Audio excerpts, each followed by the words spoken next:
Rain hammered the windshield as I parked outside the house. My tie hung loose, my head pounding from the meeting that went wrong. I'd lost the client, the biggest one of my career.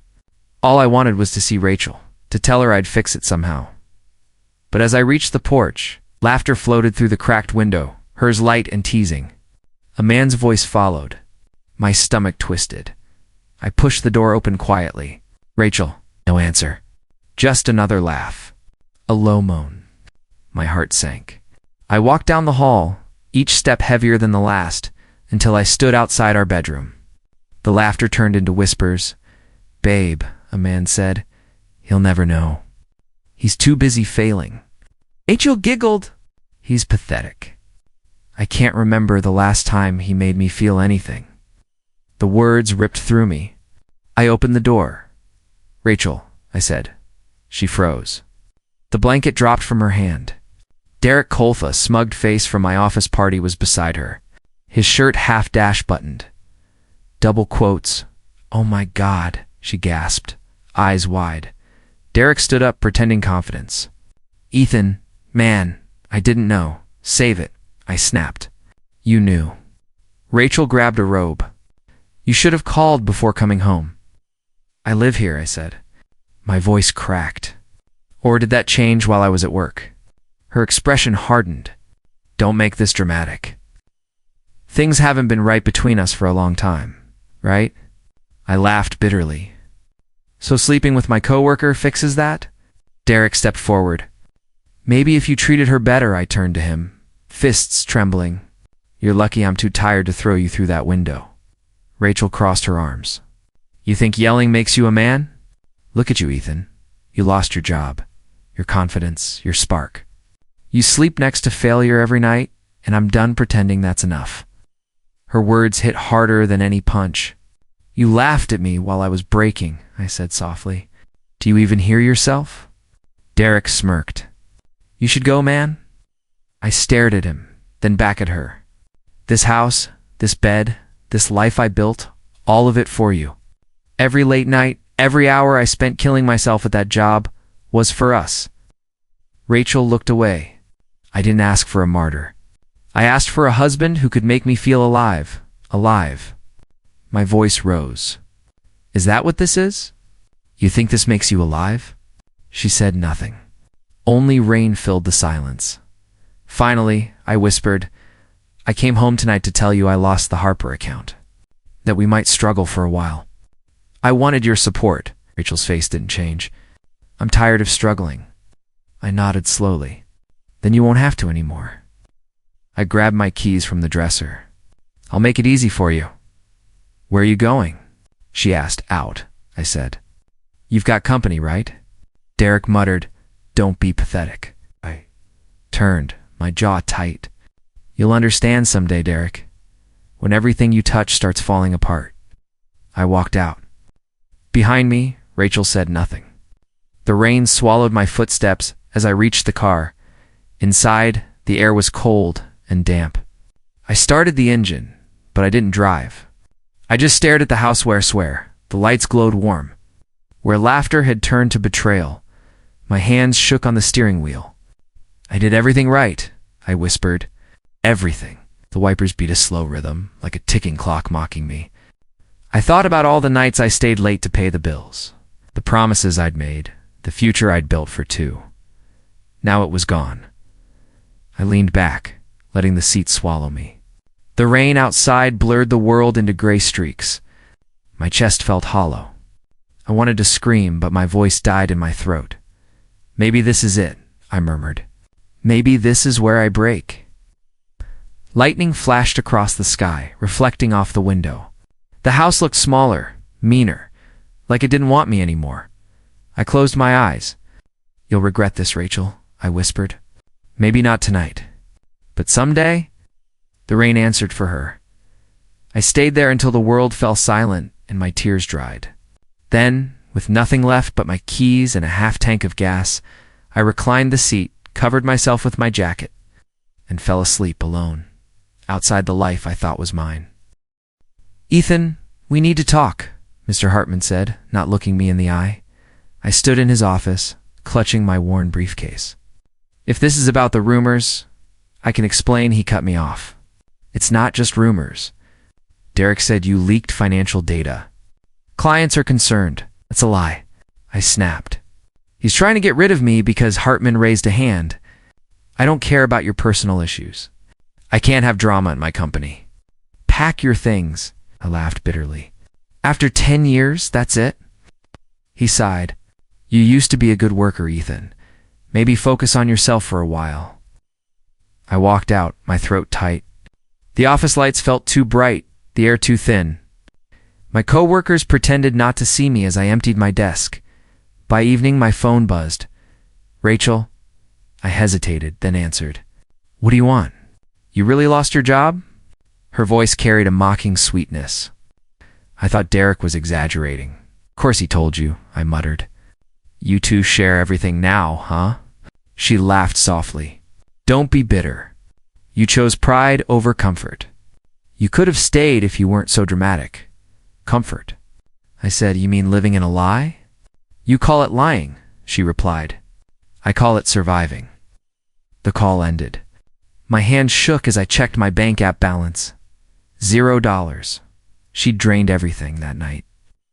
I sat in my car behind a gas station, the rain smearing the windshield.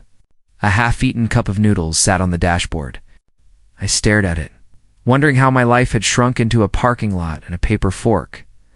Guess it's just you and me, I murmured, tapping the steering wheel. Days blurred.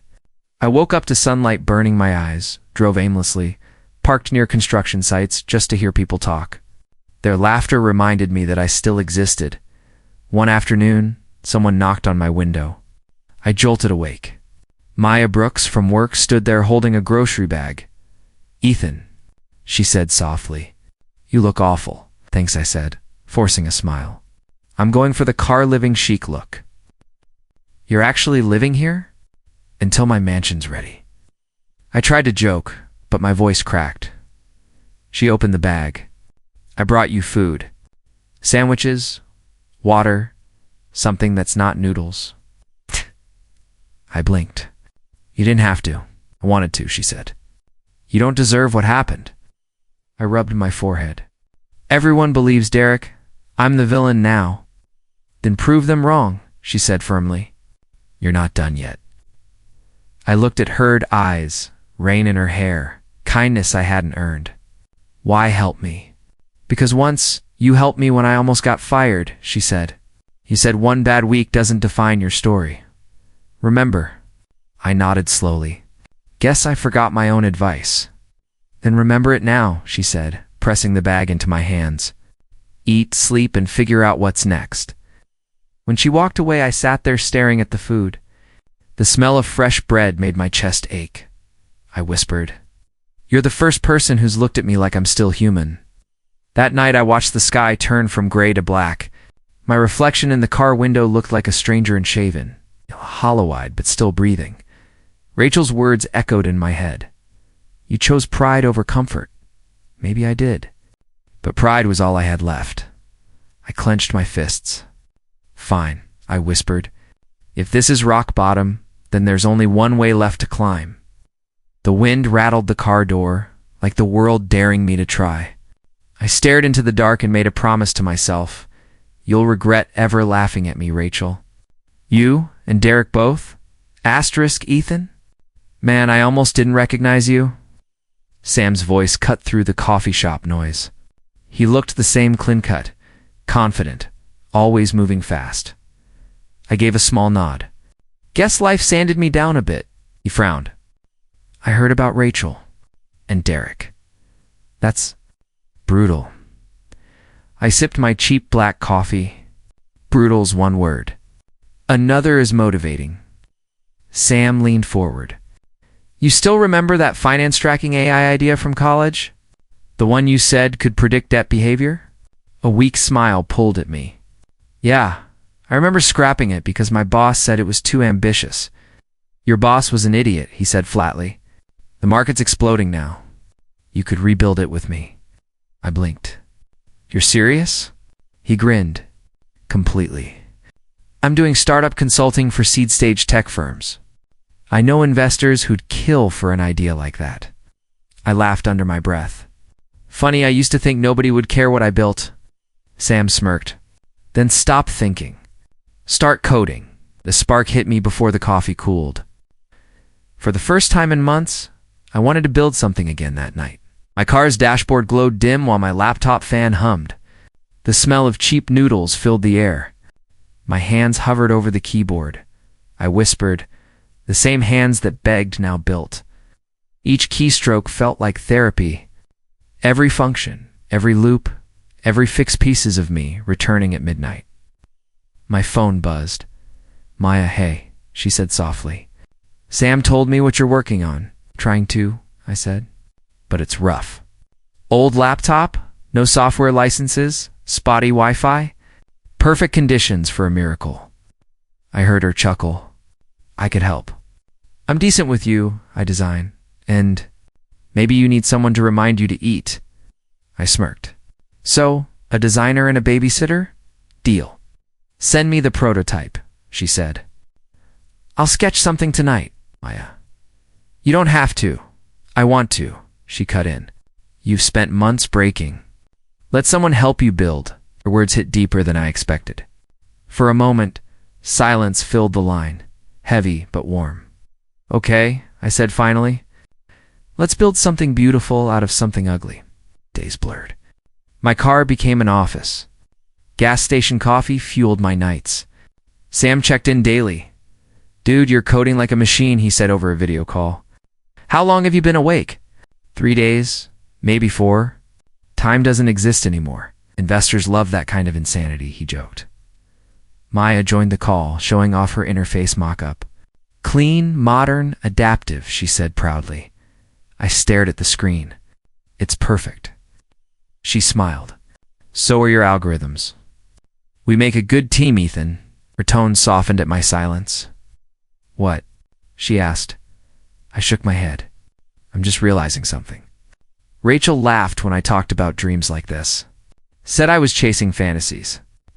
Maya's eyes flickered. Then let's make your fantasy her reality. One night I stopped coding and just stared at my reflection in the dark laptop screen. My eyes were sunken, my beard uneven, but there was a fire behind them. Outside. The city lights shimmered each one, a reminder of what I'd lost and what I was becoming. I muttered to myself. They laughed when I slept in my car. My reflection smirked back. Soon. I'll own the building they live in. And for the first time, I believed it. Asterisk, I can't believe this is real, Sam whispered, staring at the email on the screen. Ava Miles wants to meet us. The Ava Miles. I rubbed my temples, exhausted from another all-nighter. She probably wants to laugh at our pitch deck. People like her don't meet guys living off instant noodles. Shut up, Maya cut in, smirking. You've built something brilliant, Ethan. She's not here for pity, she's here for potential. When Ava walked into the cafe that afternoon, time slowed. She wasn't what I expected. No sharp suit, no cold expression, just calm eyes that saw through me. So, she said, sliding into the chair across from me, you're the man who coded Veritas Bay in a car? Yeah, I muttered, scratching the back of my neck. Best office I could afford. She smiled slightly. You remind me of who I used to be. Her words hit harder than I wanted to admit. Someone sleeping in a car? Someone who lost everything, she replied softly, and decided to build anyway. The conversation lasted 2 hours. I barely touched my coffee. Ava asked questions like she was peeling layers off my soul, why I started, what I wanted, who I used to be before betrayal broke me. I want to make people trust again, I said.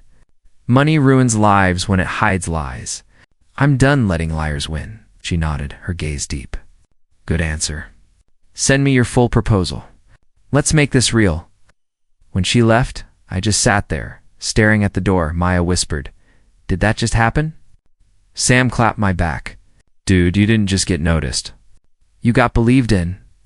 3 weeks later, my phone buzzed at 2 a.m., a message from Ava. I'm in. $500,000 for seed funding. Let's scale, I froze, staring at the screen. Sam, Maya, wake up. What's going on? Maya mumbled, hair messy, half asleep on the office couch. Ava just funded us. Maya's eyes widened. Oh my God. Sam whooped so loud I thought the neighbors would call the cops. We're official.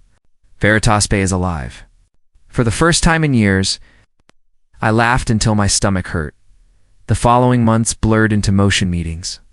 Prototypes, sleepless nights, endless calls. Veritas Bay launched quietly, but the world wasn't quiet in return. Ethan, we just hit 10,000 users. Maya shouted one morning, 10,000? I blinked. You mean downloads? No, Sam grinned. Active users. Real people trusting our app. I leaned back, unable to breathe. The same hands that once begged for warmth were now signing partnerships with major banks. Every click, every update felt like reclaiming a piece of my broken self. A year later, I stood in front of a mirror inside my new apartment, clean walls. Soft lighting, no smell of gasoline or rain. Maya dropped by, holding champagne. You earned this, Ethan. I laughed. It's just a small place. It's yours, she said, eyes warm. Outside, my new Cara Silver, cup-weighted by the curb.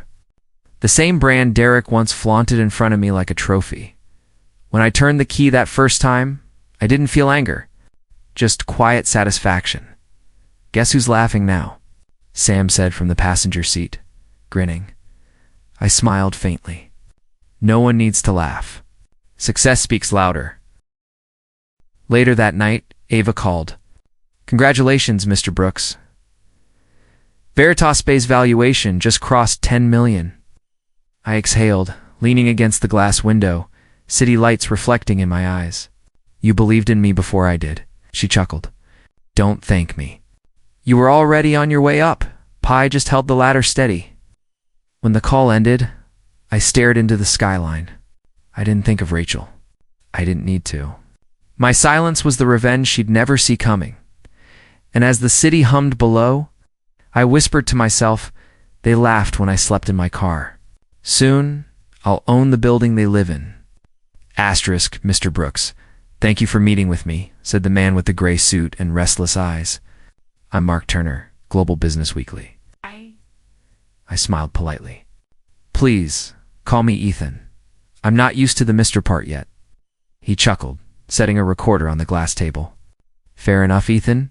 Your company, Veritas Bits, become quite the phenomenon. From car coding to global finance innovation. Quite the story. I nodded, keeping my tone light. It's been a journey. He leaned in. Tell me, was it revenge that fueled you? My jaw tightened. No, it was survival. Revenge burns fast. Survival lasts. He smirked. Good line. I might use that. Spell my name right, I said, forcing a grin. The interview went smoothly until the last question. Turner paused, watching me carefully. You once worked under Derek Collins, didn't you? Every muscle in my body stiffened. A long time ago? He raised a brow. Interesting. Because Derek's company, Collins Financial, is under federal investigation. Fraud, falsified reports, investor deception, the works. For a moment, I couldn't breathe. Fraud. Turner nodded slowly. Big case. People say karma's a patient accountant. I looked away, pretending to study the city's skyline through the window. Guess the book's finally balanced. He laughed lightly. That's one way to put it. Mind if I quote that? Go ahead, I said, though my voice came out quieter than I expected. After he left, I sat alone in my office. My reflection in the glass looked calm, but inside something deep stirred relief, disbelief, and something darker. Karma, I whispered, you really took your time. 3 days later, my phone rang while I was reviewing partnership contracts. Unknown number. Normally, I'd ignore it, but something made me pick up. Hello? The line was quiet for a second. Then I heard it. That voice. Ethan. My stomach dropped. Rachel. Her breath hitched. I didn't know who else to call. I leaned back, staring at the ceiling. It's been 2 years. I know, she whispered. Derek's gone. He left. Everything's gone. Our house, the cars, the money. I don't even have rent for next month. Silence stretched. I could hear her sniffle. The sound pulled at something I didn't want to feel. "Why are you telling me this?" I asked softly. "Because you're the only person who ever really cared about me," she said. "I was stupid, Ethan. I thought I wanted luxury. I just wanted love." My throat tightened. I stared at my reflection again, the man she'd laughed at once. The man who now owned the skyline behind him. "Rachel," I said finally, "you hurt me badly. You and Derek both." "I know," she sobbed. "I don't deserve your forgiveness." But I had nowhere else to go. Part of me wanted to hang up. Another part, the part that still remembered the way she used to say my name when things were good, hesitated. "You'll find a way," I said almost to myself. "You always did." "Please," she whispered. "Just talk to me. I miss you." I swallowed hard. "You miss the man who begged for your love, or the man who doesn't need it anymore?" There was no answer, just quiet breathing and guilt hanging between us. After a long moment, I said softly, "I hope you find peace, Rachel. Truly." "Ethan," I ended the call. My hand trembled slightly as I set the phone down. For a while I sat there in silence, staring at the city lights. My heart was steady, not bitter. Just done. Was this karma? I whispered. Or my chance to forgive? Either way, it felt like freedom. The knock on my office door startled me. I wasn't expecting anyone. "Come in," I called, not looking up from the Veritas Bay dashboard. The door opened slowly. I froze. Rachel. She looked different. Hair unkempt, clothes cheap, eyes red from crying. My chest tightened. "Ethan," her voice trembled. I set my tablet down. "Rachel," my voice was steady, calm. "It's been a long time." She shuffled toward me, avoiding eye contact. I don't know where else to go." "Derek, he left." "I have nothing." Felt a surge of anger. Every memory stabbed me. The laughter, the betrayal, the nights in my car. "You laughed while I slept in my car, Rachel." She flinched. I didn't know you'd make it this far." "That's the thing," I said, leaning back in my chair, crossing my arms. "You never believed I could." Her bottom lip trembled. "I was wrong, Ethan. I see that now." I studied her face. Vulnerable, broken, but still the same woman who once mocked me for being nobody? "Why now?" I asked softly. "Why come here?" I don't have anywhere else. I need help." "Just until I get back on my feet," she said, eyes pleading. I swallowed. Part of me wanted to slam the door. Part of me remembered the man I used to be, the man who loved blindly, who forgave too easily. "I can let you stay," I said finally, voice measured. "But you need to understand something." She nodded quickly. "Anything. I'll do whatever you say." "You're not staying because I forgive you," I said. "You're staying because I once was someone who helped people. That person still exists, but he's not weak anymore." She looked down, tears sliding silently. "I don't deserve your kindness." "No," I admitted. "You don't. But this isn't about what you deserve. It's about what I choose to do," she exhaled, sitting in the chair opposite me. "I'll stay quiet. I won't interfere." I nodded, reaching for the coffee pot. "Good. That's all I need for now. Rules are simple. Respect the space, respect the boundaries, and don't expect me to forget." "I understand," she whispered. For a moment, silence hung between us, heavy but not hostile. I could feel my old self observing from the shadows, still cautious, still hurt, but I wasn't that man anymore. "You're not here to rebuild us," I said softly. "You're here because life knocked you down, and I can give you a hand, but I won't hand you control." "I'll take it," she said, her voice barely audible. I watched her sit there, fragile but alive, and I realized I felt nothing like the rage I expected. There was distance, control, power, and calmness. "You'll have your space," I said, pouring coffee. "In your roof temporarily, but don't mistake my patience for weakness." She nodded. finally looking at me with a mix of gratitude and fear as she left for the day. I stared at the door, letting the tension ease slightly. I whispered to myself, I'm not that broken man anymore. I'm someone who survived and someone who decides the terms now. The city outside glimmered through the glass window, silent and watchful, just like me. I heard her crying before I saw her. Ethan. Rachel's voice was muffled through the guest room door. I paused, hand on the hallway railing. My chest tightened, not with rage, not with longing, but something in between. I knocked softly. Rachel. She sniffled. I'm sorry. I had to say it. I destroyed the only man who ever loved me. I leaned against the wall, listening.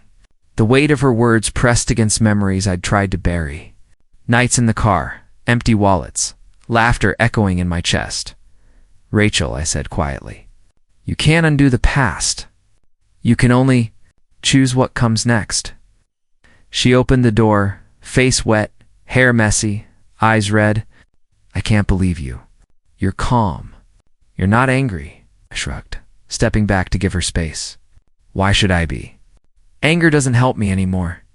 It doesn't feed my purpose. Oh, she shook her head. I ruined you. I was selfish. I thought I wanted wealth and comfort, and I crushed the person who gave me everything. I was crushed, I admitted, but I survived. You think that gave me weakness? It gave me clarity. She swallowed hard, tears still streaming. How? How can you be so kind? I looked away, staring out the window at the city lights. Kindness isn't weakness. Forgiveness doesn't erase what you did, it frees me from it. Her lower lip quivered. I don't deserve forgiveness. I don't even deserve a roof over my head. I paused, weighing my options. Part of me remembered the man who once begged for love, who would have yelled, demanded apologies, burned bridges. But that man no longer existed. You can stay, I said finally.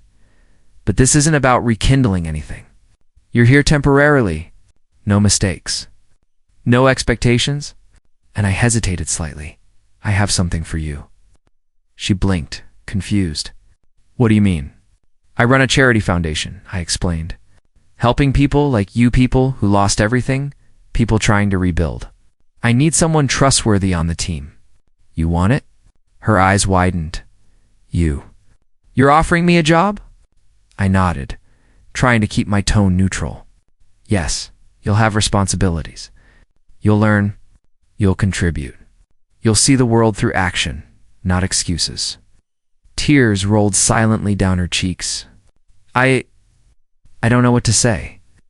Say nothing, I said. Just do. She took a shaky breath. I'll take it. I'll try. For the first time, I saw her not as the woman who mocked me, not as the one who left me to suffer, but as someone I could help rise without letting her past dictate my life. I exhaled, settling into the calm that had become my new normal. Remember, I said softly, forgiveness didn't make me weak. It made me untouchable. She nodded, staring at me with a mix of awe and humility. For once, I didn't need anger to feel powerful. Silence stretched comfortably between us. Filled with closure and the strange warmth of moral victory, the city hummed outside, indifferent and bright. And I realized that the ultimate revenge wasn't in ruining her, it was in thriving without her. And for the first time in years, I felt untouchable. The news hit me early that morning. Derek Collins had been arrested. Fraud, embezzlement, investor deception, the works. I read the article on my tablet, sipping coffee in my high-rise apartment. I didn't laugh. I didn't smile outright. I just exhaled. They finally caught up to him, I murmured to no one. Maya, standing behind me with a clipboard, raised an eyebrow. You sound satisfied. I am, I admitted, putting the tablet down. Not because I wanted him punished, but justice finds its way. She nodded quietly. Some karma is better served slow, I chuckled softly. Slow is all I ever had. Months had passed since Rachel stayed in my guest room. She'd left to rebuild her life elsewhere, taking the charity job seriously. I hadn't contacted her. She had her path. I had mine. Veritaspe went public last week. Billionaire overnight. Numbers flashing across screens, market chatter buzzing, none of it surprised me anymore. I had survived worse. Ethan, the press conference starts in 10, Sam said, leaning on the doorway, coffee in hand. I nodded, finishing my drink. Let's go show the world what survival looks like. After the event, after the flashes and congratulations faded, I found myself driving out of the city. A quiet road led me to a small cemetery tucked into rolling hills. My mother's grave was simple, just a stone and flowers I'd placed months ago. I knelt, brushing a hand across the cool stone. Mom, I made it. I really made it. The wind whispered around me, and for the first time in years, I felt peace. Not just success, but freedom. Maya stepped up beside me, her presence gentle. You did, Ethan. You really did. Looked at her eyes softening. I couldn't have done it without people who believed in me. People who didn't take shortcuts, who stayed honest. Her smile was quiet, almost shy. I've been around a lot of people who wanted you to fail, I said, half laughing. They laughed when I slept in my car. Now, they watch me on screens they can't afford. I didn't destroy anyone. I just let karma do its job. Maya laughed lightly, brushing a stray hair behind her ear. You make it sound so calm. It's calm, I said, staring at the sunrise beginning to paint the sky. Gold, orange, soft pinks spilling across the horizon. Everything I went through, it wasn't for revenge. It was for this peace, strength, perspective. She leaned slightly closer, and I noticed the spark in her eyes, curiosity, admiration, and something I hadn't dared to feel in a long time, trust. I smiled quietly, a small, genuine smile. Maybe there's room for something new now, built on honesty, not lies. She nodded, her expression soft, encouraging. I'd like that. I took a deep breath, letting the air fill my lungs. For years, the world had tried to break me. And now, standing there, watching the sunrise, I realized I had grown beyond every insult, every betrayal. Goodbye, Mom, I whispered again, kissing the stone. I did it without bitterness. I did it with my heart intact. And for the first time, I felt untouchable, not because I had power or wealth, but because I had survived, forgiven, and built a life on my own terms. I glanced at Maya, then at the horizon, letting the warmth of the morning wash over me. This is what it feels like, to truly move forward. No one else mattered. Not Rachel, not Derek, not the laughter or the pain. All of it had led me here. 2. Sunlight spilling across a world I finally controlled, not through revenge, but through resilience. A quiet smile spread across my face as the city stirred far below. The sunrise promised beginnings, not endings, and I knew, without doubt, that the man who once slept in his car had risen to something greater. Here's to the next chapter, I murmured, voice soft but certain, and as the sun broke fully over the horizon, I finally felt whole.